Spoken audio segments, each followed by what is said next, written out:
CIST au stade Vélodrome de Marseille, samedi 12 novembre 2022, que Charlène de Monaco a été vue aux côtés de son mari, le prince Albert de Monaco. En effet, le couple a assisté à la rencontre de rugby entre l'Afrique du Sud et la France. Au terme de la rencontre, ce sont les Bleus qui se sont imposés de justesse. Pour l'occasion, la princesse et son époux avaient choisi de porter l'écharpe aux couleurs sud-africaines, soit jaune et vert. Ce must-have du supporter est souvent porté de façon brute, très loin de la délicatesse associée à une princesse. Seulement, une nouvelle fois, la mère de Gabriella et Jacques est parvenue à mettre tout le monde d'accord avec la manière de nouer son écharpe. Elle était très classe. Pour rappel, la princesse est née en Rhodésie, actuelle Zimbabwe, et a grandi en Afrique du Sud. CIST aussi dans ce pays qu'elle a suivi les traces de sa mère en devenant à son tour nageuse professionnelle. Aujourd'hui encore, même si elle s'est installée à Monaco, elle ne manque pas une occasion de défendre les couleurs de l'Afrique du Sud. Si CIST en natation qu'elle s'est distinguée, elle est aussi fan de rugby. Pour cause, ce sport a bercé toute son enfance puisque ses frères et son père étaient des accros du ballon ovale.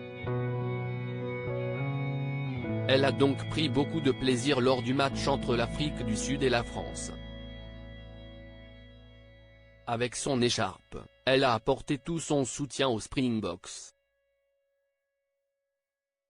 Si la rencontre a été décrite comme étant complètement folle, la présence de la mère de famille n'a pas porté chance aux joueurs d'Afrique du Sud.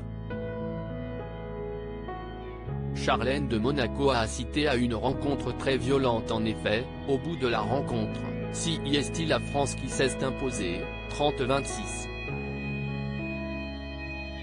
Mais le match a fait des dégâts puisque 5 joueurs sont sortis suite à une commotion. Après un coup de tête, le joueur Jonathan Danty est même sorti avec une suspicion de fracture du plancher orbital, rapporte Rugbyrama. Physiquement, CIST le match le plus dur de ma carrière, a même expliqué Cameron Worky, deuxième ligne des Bleus, à RMC Sport.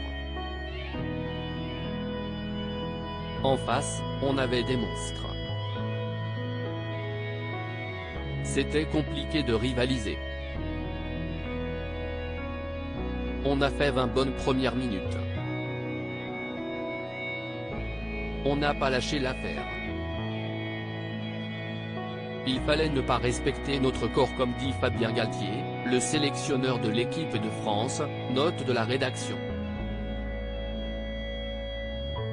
Des hommes y ont laissé leur corps. C'était un peu la guerre sur le terrain. Ces dernières semaines, Charlène de Monaco multiplie ses apparitions lors des événements sportifs. Elle ne manque pas une occasion de supporter les sportifs, tant elle sait comme il est difficile d'atteindre le haut niveau dans une discipline. Elle fera en sorte de transmettre sa passion pour le sport à ses 2 enfants.